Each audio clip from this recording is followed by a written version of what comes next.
We'll be going and discussing a very interesting subject, which is distributed energy, and basically how this distributed energy is generating an opportunity, and the penetration and the integration of distributed energy, how is that creating an opportunity for innovation and management systems to manage this distributed energy. Many places around the world are experiencing rapid growth in terms of distributed energy in different forms. And so here we're going to address some of the challenges associated with how to manage this distributed energy and some of the technology and some of the processes, initiatives associated with that. So in order to do that, we have different perspectives in this panel. We have people that are more on providing some of the solutions in this space, and we have people that are going to see it more from the adoption side and the utility side and having to manage those distribution systems. So right here to my left, I have Paul Law. He's the Chief Grid Strategy and Operations Officer at SMUD, which is Sacramento's municipal utility. He is responsible for the operations, the power markets, transmission and distribution grids, and he's been developing this holistic smart grid strategy for SMUD, and has really been pushing forth a lot of different research and development programs within SMUD.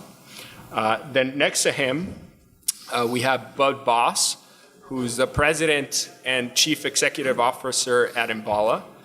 I loved reading Bud's profile in his website, because one of the first things it says is that Bud likes to build things, and I thought that was great. So Bud's a builder. He's definitely very excited about leading the Enbala team in its rapid growth in this market and providing solutions in distributed energy. Then next to him, we have Gary. Gary is has a lot of experience in the industry. He's the Vice President at ABB for Smart Grids in North America.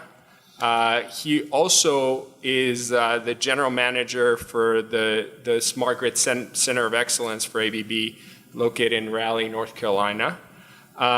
And then finally, we have at the end there, Manish. He's at the end, but it doesn't mean that he's not as important or great. But he is the manager of the energy efficiency strategy team at the DT Energy company. And he's responsible for strategy development and long-term planning for DT Energy. So we have a diverse group of panelists, and I'm very excited to engage with them in a conversation. And so to get started, what I would like to do is to give us an idea of how is your organization really looking at distributed energy, and what is it doing about it? How is it? What technology is it using?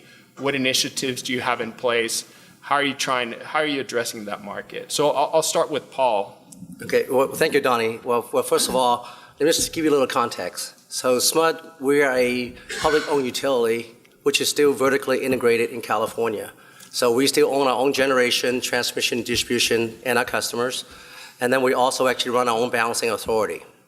So, when you actually talk about distributed energy and what does it actually do, we always look at it, well, right now, I think you can't go on a day without hearing that, you can go off-grid and you can actually put solar on your roof, or you can put electric vehicles, right? The Tesla coming on, autonomous vehicles, you hear about batteries. So you really couldn't go on a single day really hearing about, for the first time, I've been in the industry about 36 years, that it's a possibility now, it's a reality that people can actually go off-grid. So for a company who our sole existence is to serve our community and our customers, then we look at to say, well, what do you need to position SMUD with the advancing technology to give customer the choice to actually optimize the stuff that they really want to put at their house. So we look at it as to say, well, when you actually look at, with all the things that's kind of happening, in terms of rooftop solar, electric vehicles, and you look at things that are kind of happening in the power market in California itself, what does SMUD need to do in terms of a technology enabler that can actually give customer choice and the utility flexibility to take advantage and co-optimize that? So for us, we started this journey about 9 years ago, what we call SMUD Sacramento. We actually invested about $350 million in the Sacramento to put in smart meters. Because prior to the day of smart meters, it's hard to believe that we don't even know you have power or not, right? So now with smart meters, we also went ahead and upgraded our distribution systems. With distribution automation, we upgraded our distribution service operations center. Get rid of all the wall maps, everything's digitized now. So the next generation that we want to do is, okay, if you really want to facilitate a two-way power flow, and you really want to bring the value of distributed energy, not just for the customer, but for the grid itself, what system do you need to put in place? So SMUD right now, we actually just signed a contract a month ago with OSI to put in an advanced distribution management systems to start bringing a lot of functionalities that the transmission system actually has enjoyed all these years. There's a big joke at SMUD that, when you talk about smart grid, they say it's all you dumb distribution engineers. Because on generation and transmission, we balance the system every 4 seconds. We have 100% visibility. Before the day of smart meters, you don't even know I have power or not. So now we're going to bring a lot of the functionality with an advanced distribution management system coming in, and we're going to put in a DERMS, distribution energy resource management system, is because we really want to bring control and visibility to both our customer and our grid operators. And SMUD even want to go a bit further than that, because we really believe if you want to get the full value chain of distributed energy resources, you need to take it from beyond the meter all the way into the power market itself. So we are actually putting the system in place and the technology in place and the telecommunication system in place to start building the foundation to enable that. Great. So with that, I'll let Bud go ahead and tell us a little bit about what they do and the types of innovative technology that they have developed. Yeah, great. Thanks, Donny. One of the things that Donny said in his opening remarks is that we're going to have a little bit of fun. So first of all, I am to blame for the title of today's talk. So for those of you that are wondering what the heck this title actually means, just ponder this for a moment, which is we are at the beginning of an entirely new grid. The grid is fully inverting. As all of the things you just heard Paul talk about, I'm sure you'll hear Manish talk about as well from a utility perspective, as the grid begins to invert and we actually find more generation occurring at the edge of the grid than is being produced at the top of the grid, we have an entirely new problem. And that is why we at Enbala fundamentally believe that this new world called distributed energy, or DERMS as it's unfortunately called, is fundamentally built around something that is not just DR++. This is not the next generation of demand response. Demand response is certainly part of that equation, but what we're talking about here is an entirely new way to actually control and operate the distribution grid. And so one of the things that we like to say within Enbala is, it's a power system problem, right? Which we never had to deal with in the world of demand response. In the world of demand response, we turned things off, load went away, we were all happy, it came back later. Now we're dealing with electric vehicles, distributed solar, sited batteries, market transactions, interactions with customers, preferences, you name it. And we're actually affecting the way the distribution grid operates. So at Enbala, we make a software platform. That software platform is fundamentally built around real-time control and optimization of distributed energy resources. We use it with our utility customers for market transactions, much like Paul just described. And we're also working with a number of utility partners on integrating distributed energy into the fabric of the distribution grid, solving active power control, reverse power flow, volt-var optimization, and a number of other true power system problems. I'll cede my time at this point, but remember, it's not just DR with an E, it's a true power system problem. Well, thanks. I think really just the term DERMS just is kind of hard to get off your tongue, So thanks for unpacking that and giving us a better idea of what that is and how you're playing in that space. So Gary, I'll let you tell us a little bit about what ABB and how ABB views DERMS. Sure. So ABB's involvement with distributed energy resources actually starts with the distributed energy resources themselves. So we sell solar PV inverters, we sell energy storage systems, we sell EV charging infrastructure, we sell microgrids, we offer energy efficiency solutions, not as much at the residential sector, but more on the industrial side, where we install high efficiency motors, drives, and other technologies to improve in-use energy efficiency. But probably what's more relevant is ABB is also an ADMS, Advanced Distribution Management System supplier. We also supply market systems to the industry at the independent system operator level.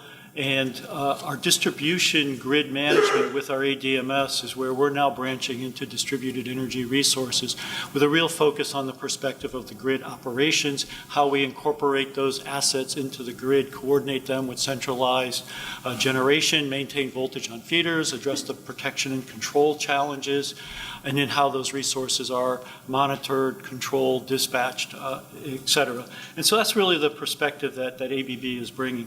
I'm going to disagree with Bud a little bit. I do agree that we're seeing an inversion of the electric utility industry. It's starting slowly, but I do think there's an inversion.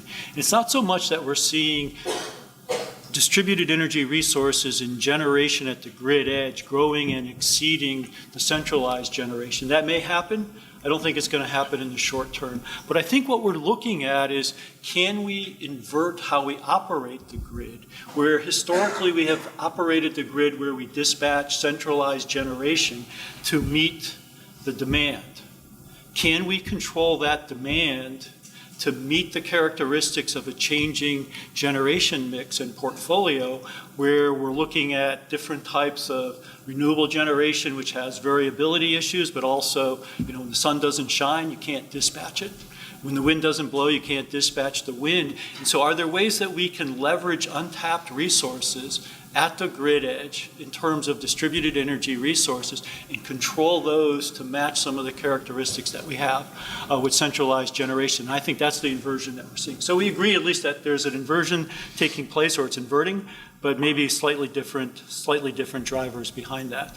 And so I've got 4 more controversial topics for you. I could probably disagree with those too, but we'll see. So just at a high level, what we see distributed energy resources focusing on, we do think there'll be coordination, either integrated to or highly coordinated with advanced distribution management systems for the grid operations, but also there's the how you monitor, manage, aggregate, schedule, dispatch the distributed energy resources, how you manage the portfolio, coordinating with the centralized market and driving different use cases for the individual assets that you are incorporating into the portfolio. And it's really forecasting, optimization, planning, how you do the reservation and scheduling function, control, execution, and then the registration and settlement. Those are all different functions that we see being incorporated into distributed energy resource management. With that, I'll turn it over to... Great. Well, thanks. I just want to let you guys know that actually Gary and Bud's companies are partners, so they've had obviously these discussions as they've built this partnership. So finally, I like to get Manish's perspective, and he's seeing it more from being a manager of energy efficiency and a strategy and developing that program. But I like to get your idea on how you view DERMS. So thanks, Donny. So those of you who don't know DT Energy, we are the largest electric provider in Michigan, primarily serving southeastern Michigan. We also have a gas utility that serves the rest of the state, basically. So think of this as like Michigan. So we serve the southeastern part of the state on the electric side, and we have the gas territory on the west side of the state. We recently announced that we will be reducing our carbon footprint, carbon emissions by 80% by 2050, and that's a big deal for us. And so as part of that, we're also modernizing the electric grid. So over the next 5 years, we will be spending $5 billion upgrading our electric and gas infrastructure. We have close to 100% AMI in our distribution grid, and we have one of the largest DR portfolios in the nation. We were one of the first utility to start the interruptible air conditioning program We have over 300,000 customers on that program. We recently filed with the Public Service Commission an energy efficiency plan that will reach 1.5% reduction in years 18 and 19. So that to us is a big deal. But we are distributed generation is not new to us. We launched the Solar Currents program back in 2009, where we incentivized PV as part of the company's incentive mechanism. But as we are seeing that the fundamentals are changing, like as the value is going downstream towards the customers, we're seeing that DTE Energy as a company, we need to transform ourselves in terms of how we operate and how we interact with customers and different stakeholders. And so we are investigating a variety of different things, integration of battery storage with PV. We're also investigating how we can do more geo-targeted energy efficiency and demand response. Oftentimes when we talk about DERMS, demand response comes to mind, but also the negative generation energy efficiency is very important, because we always think of energy efficiency as a sort of customer-oriented program, but if you think about it more from a geographical perspective and look at it from a grid perspective, and if I'm implementing all these measures in the service territory, can I do it in a more targeted manner to relieve the grid and help improve reliability? I know it's not a control room analogy, but I think as I look at DERMS, I think that energy efficiency and demand response also have a bigger role to play along with renewable energy, distributed generation. So we don't have the same problems in Michigan like some of the other states are facing, especially California or Hawaii. But we know it's coming. I mean, it's as customers want more green power and they're interested in more control and autonomy. We see that we want to be prepared for that, and so we're investigating all these different technologies and see how we can integrate that with our grid. Excellent. Thanks and that's a great segue to our next question. And I mean, I wanted to come back to Paul and really get an idea for, your utility, and you obviously are you've been thinking about this for a long time. You said 9 years you've been thinking about this, so you have put a lot of thought into it. So what has really kept you up at night in terms of the problems that you see with distributed energy, and why are you going towards the adoption of a management system for this distributed energy? What are some of the problems that you're concerned about and trying to solve? So I think the biggest, I think you heard, many of the speakers at this conference talk about that utilities usually is a risk-averse utility, right? I mean, we like certainties because most of us are engineers, right? We like complete control. And so what happened is that when you have technologies coming at a pace to you right now, that's happening to utilities and customer choice, utilities are no longer in control. So you really don't know. So you can see that, okay, battery prices coming down. You can see photovoltaic costs is coming down. You can see kind of the world going to this low carbon future, right? You're talking about decarbonizing the economy. So you have all these factors kind of hitting the utilities, but yet the utilities are not in very much control of that. So just case in point, for example, right? Manish talk about energy efficiency, right? They're trying to get a target to do 1.5%. So SMUD, our board actually have set a target for us 7 years ago to do 50% better than the state mandate, which is state mandate was 1% in California. Our board set a target for us for 1.5, and we've been actually reducing it by almost 2% a year for the last 7 years. So that's 14% of the load going away. So we also had a mandate for putting rooftop solar. That added another 125 megawatts. So SMUD, our peak load was 3,300 megawatts back in 2006. We had not hit 3,000 until last summer, where we have 4 major heat storms. So both our megawatts and our kilowatt hour sales is less than what it was 10 years ago. And the worst part is that, you can't really even see really where all those distributed resources are coming down. So for us SMUD, we made the decisions as part of our implementation, because we are worried about the load behind the meter. We actually put in production meters, right? Waiting for the day where you have the smart inverter functionalities coming on adopted by the California Public Utilities Commission. So for us, it's really about, okay, well, you see this uncertainties coming. You see all this uncertainties actually hitting basically hitting our revenue.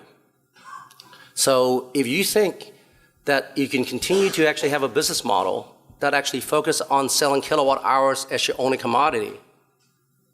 And if you raise the price because of the fact that, well, your kilowatt hour sales is declining, so if you want to keep, you solvent, that means you have to raise the price for kilowatt hours. And that becomes now a pro forma, or what utilities call as a death spiral, right? In terms of now encouraging more and more adoption of distributed energy resources coming on. So I think two factors, right, that keeps me at night. One is that, okay, I don't know exactly when that will happen. And when it happens, I can't predict how fast it's going to happen. So that means I have to worry about, okay, for any kind of capital investment I'm putting into the system, even technology investments, am I going to be able to get my return on investments for 15 and 20 years, which is, I think, usually for most utilities, right? We go through and we say, hey, we put a power plant in, we put a computer system in, you can count on it producing value and benefit for the next 15 and 20 or 30 years. Now you can no longer do that, right? So on one end, you're facing revenue pressures because load is leaving. And so unless you become part of that solution and offer services, you hear we talk about today, offering services for our customers or value, or unlocking the, that put yourself in the value chain for the customer, you really don't know. Are you going to be relevant for our customers 10 or 15 years from now? So we are challenged with putting a strategy in place and putting the technology advancement in place to making sure SMUD is flexible enough so that, yes, let's say 5 years from now, all of a sudden solar, rooftop solar and batteries is grid parity. Does SMUD have the ability to be that conductor, right? That conductor, think about really what a utility's role in the future could look like. It's going to be that conductor for millions of distributed energy resources from cars, rooftop solar, batteries, to demand response, lighting, controls into your industrial systems.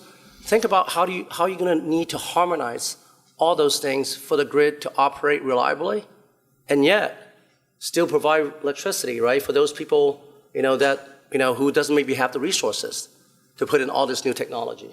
So for us, it's really about, what's driving us there is to say, okay, well, how do you make sure that we put in investments and technology advancements to making sure SMUD still have the flexibility and the capability to do what the customer wants to put in? Also, can we develop services that customer will value?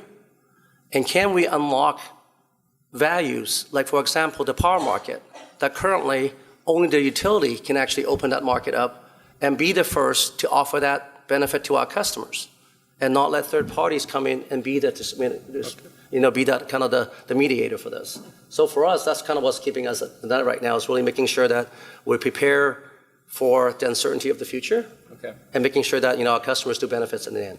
Excellent. Well, thanks for that overview. I think that's a great segue, and I wanted to ask for Manish, since you have a similar perspective, I was wondering if you wanted to complement anything that Paul said. Yeah, so I think it all starts with policy. If you have the right policy, it drives innovation, it drives reduction in costs, and then it drives adoption, right? It's sort of the cycle. So I think to the extent that new DERs come into the market, distributed energy resources, as the economies of those technologies improve, I think there will be greater adoption. But at the same time, there are what I call some enabling technologies. So we have the smart grid, we have the Internet of Things, and all of these enabling technologies. But there's also many players involved right now, with like everybody from retail, auto, and all the other different sectors of the economy. They're participating in this, and so it's becoming increasingly complex. This ecosystem is. There will be multiple stakeholders, and the volume of transactions is going to be huge. So I think it all needs to be managed in some way, and utility has a bigger role to play.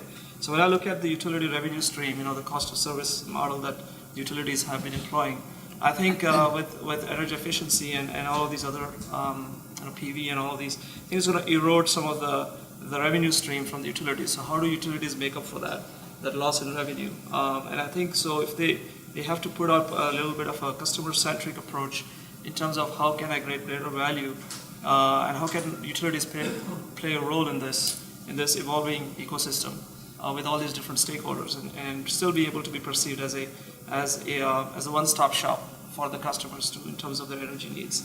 So that to me is a challenge for the utility in terms of how they can continue to be the provider for the customers, the energy provider, and still be trusted and provide the same level of safe, reliable power, but also do more than that, than just that.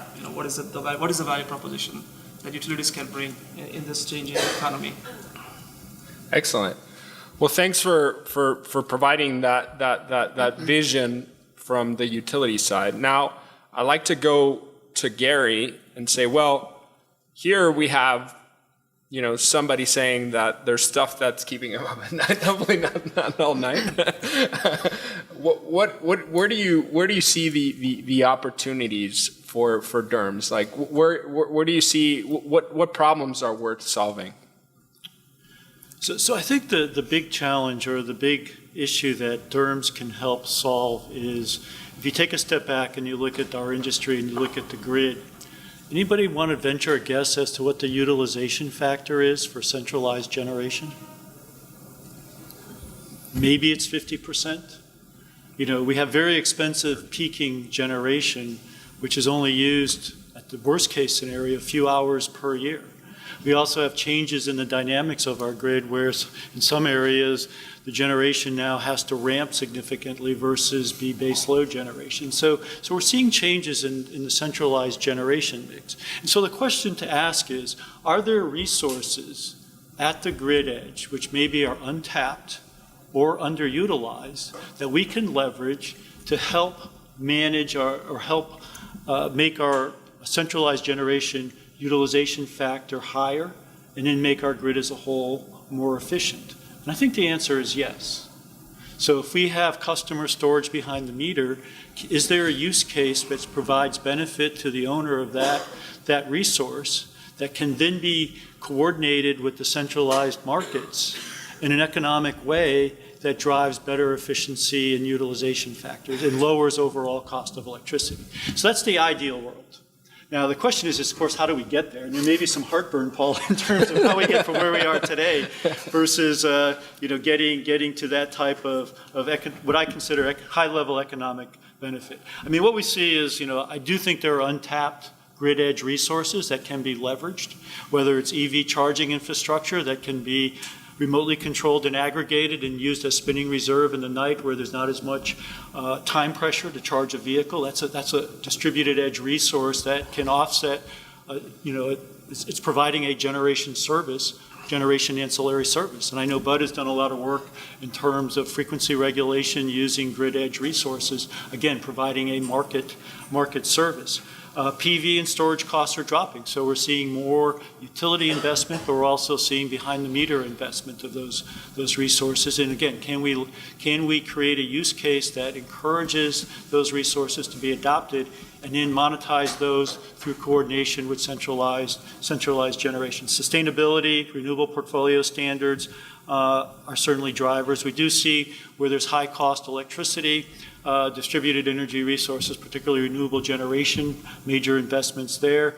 And now we're also seeing, in California, the integrated distribution resource plans, the IRPs, are requiring looking at DERMS or distributed resources as part of the resource plan. Can you leverage a distributed energy resource to offset a capacity investment? Same thing in New York with non-wires alternatives. And so these are infrastructure investments at the local level which complement what we might be able to do to help with our centralized generation efficiency, where the resource can be used locally or it can also be coordinated with the centralized generation. So I think it's a resiliency, I think it's an efficiency, I think these are ways that these resources can benefit the grid, and there needs to be a system in place that can optimize the use cases for the owners of the resources, coordinate with the savings at the grid level, both at the T&D as well as centralized generation,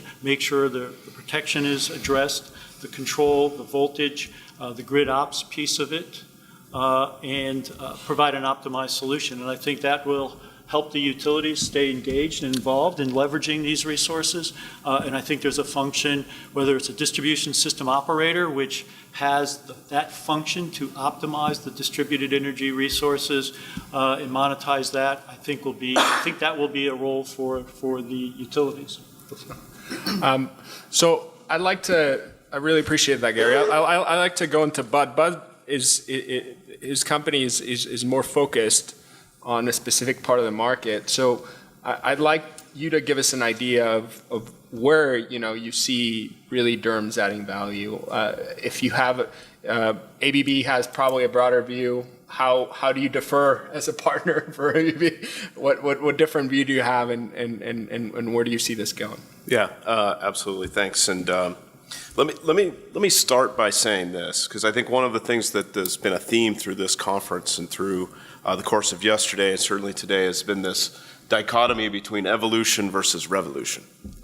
And one of the things that I think is very apparent to me is that our typical utility model, no offense to my utility friends at the table with me here, but the typical utility model unfortunately is stuck in this world where it's making just evolutionary change, incremental change along the way.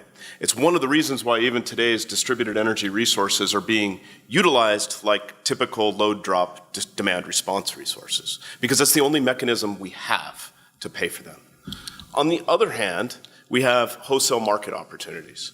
And as we continue to decarbonize things at the wholesale market level or at the grid transmission level, we're seeing more and more opportunities emerge in the wholesale market. And by the way, this is not just a North American phenomenon. We're seeing this even more in places like Europe, Australia, Japan, and other places.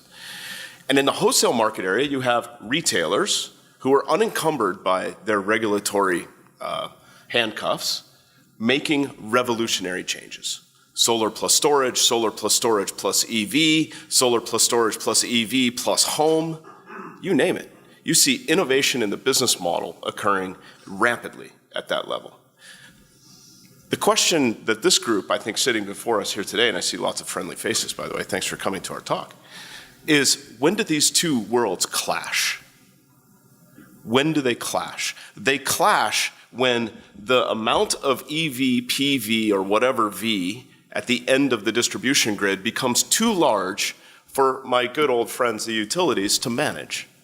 Today, their only mechanism by restricting that is to limit the hosting capacity. You see it in Hawaii today. They say no more. When does the regulator get involved and say no more is no longer an answer? And so what we believe at Enbala is, again, that this is not just an evolution, it is a revolution that's occurring. But we're trying to equip both sides of this. So we're working with our utility partners to basically bring our platform to them so that they can control distributed energy resources, PV, EV, you name it, loads, et cetera, and use them for a regulated utilities purpose. That might be load shedding, it might be local substation relief, it might just be good old-fashioned demand response. We're also bringing this to our wholesale market customers who are leveraging this platform to take advantage of the wholesale market opportunity. Now, that's in the shape of, as you said, Gary, frequency regulation, ancillary services, non-spinning reserves, all kinds of different market opportunities.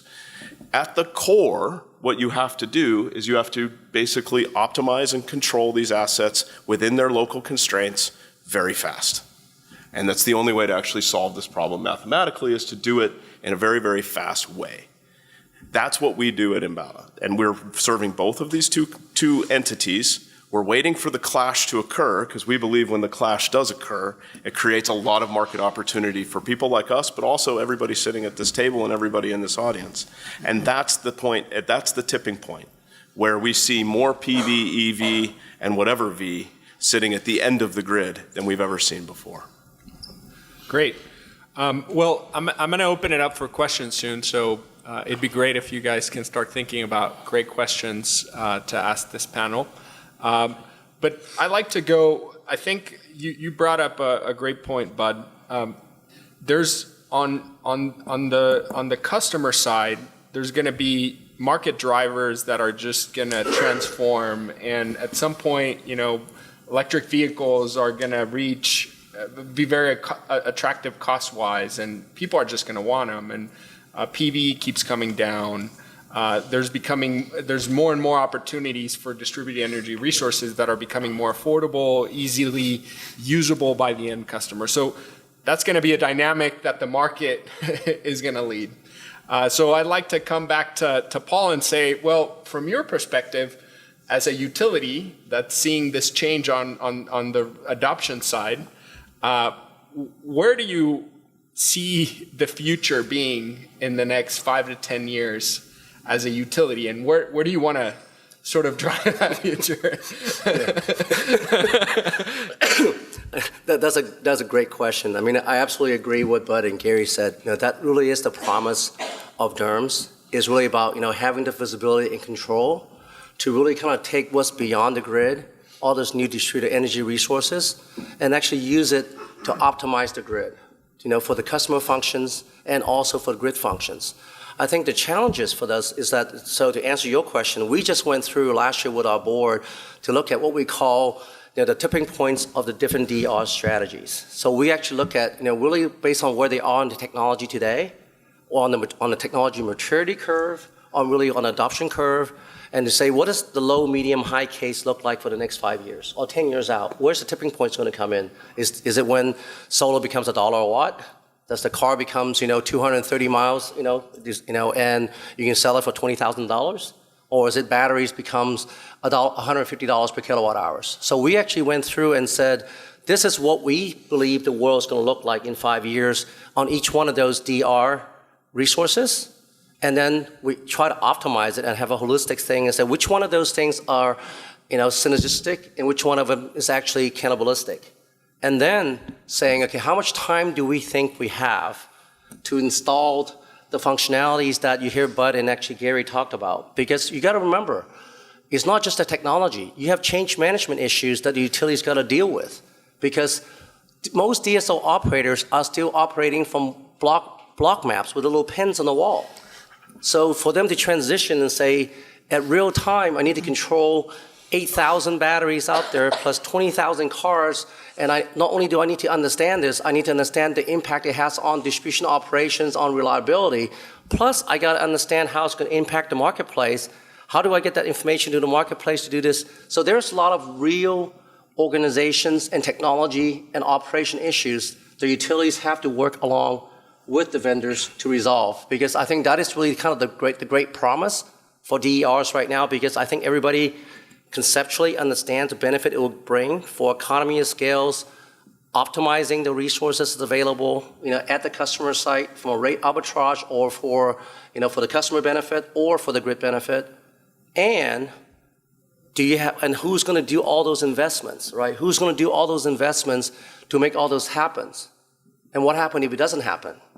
Then who is going to be, you know, kind of end up holding that expenditure, right? So I think that is the challenge. I mean, I think for a company like SMUD and probably DTE, I mean, we are actually kind of do our best look at the crystal ball to see where we are 5 years from now. How much investment do we think we can actually put in?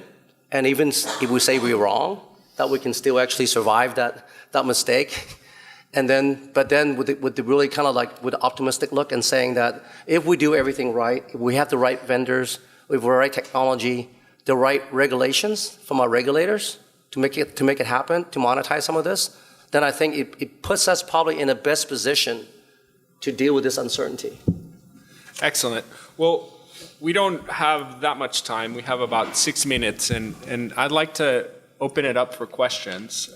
See if anybody in the audience has a question. If you want, does anybody have a question?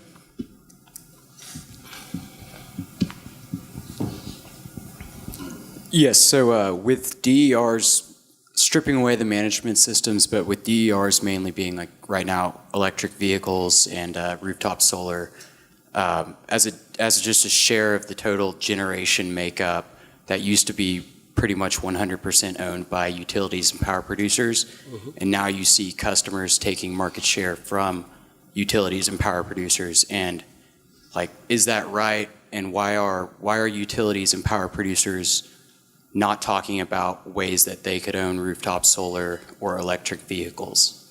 And why should that be the customer? Let me take one crack at that. I probably can't give you numbers in terms of the share. I mean, obviously the share of EVs and rooftop solar is small, and I'm sure we can look up that number relative to the generation stack. But I do want to highlight one thing, which is you do have places in the country where the model is very different. Go to a place like Arizona, where utilities are allowed to sell solar to a customer and compete right alongside Tesla. You have a very different model in that case, right? You have a model where the utility is now actually deploying that rooftop solar as a grid asset. They're actually not necessarily allowed to put it all in the rate base, but they can put the smart inverter in the rate base, and they can actually operate it as part of their distribution grid. What do you have? You actually have good competition between utilities and solar providers in the state of Arizona, and you have utilities actually focusing on, guess what, grid resiliency around that and focusing on the right issues. So that's just one, I think, case where you actually have a very different situation than you find in every other state. It's the challenge of North America. Every other state has a different model. Yeah.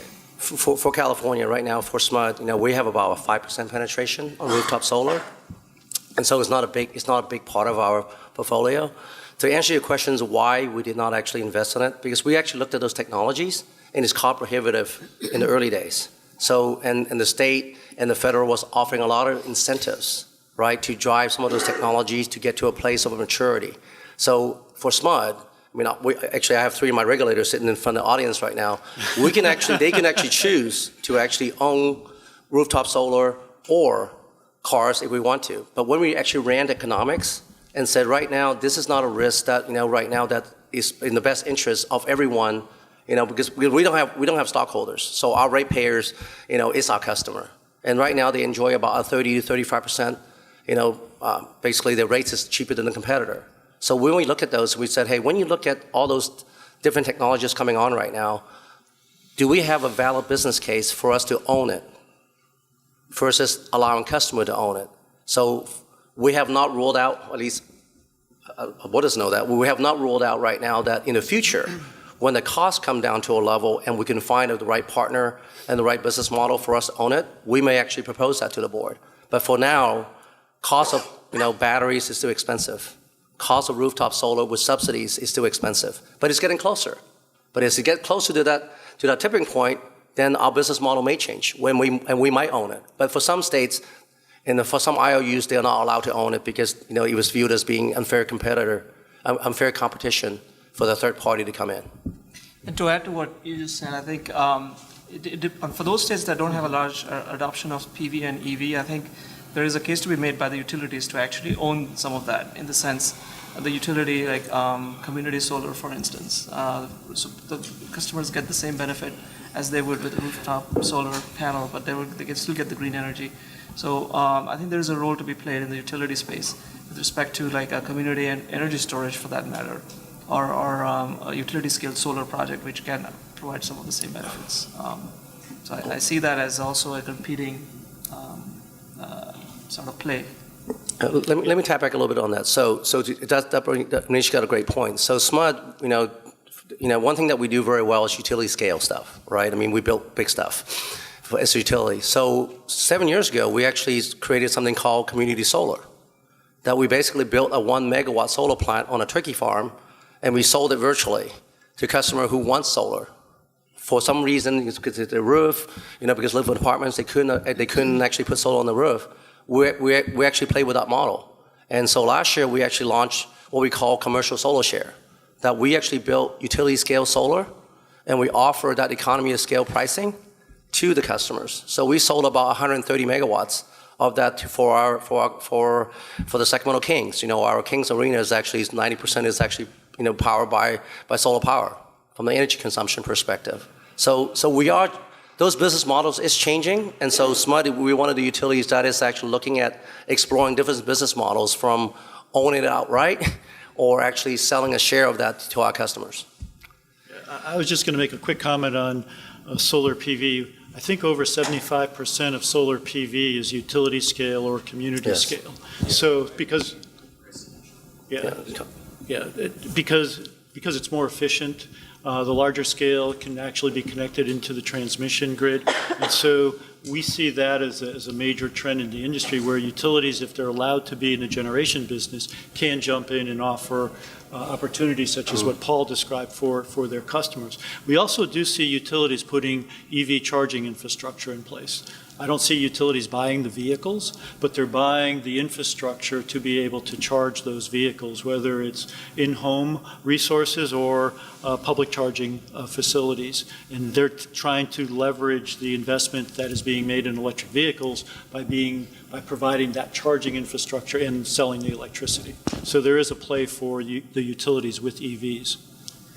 Excellent. So we're just right at a time. I'd like to thank the panelists for sharing candidly their thoughts about this space.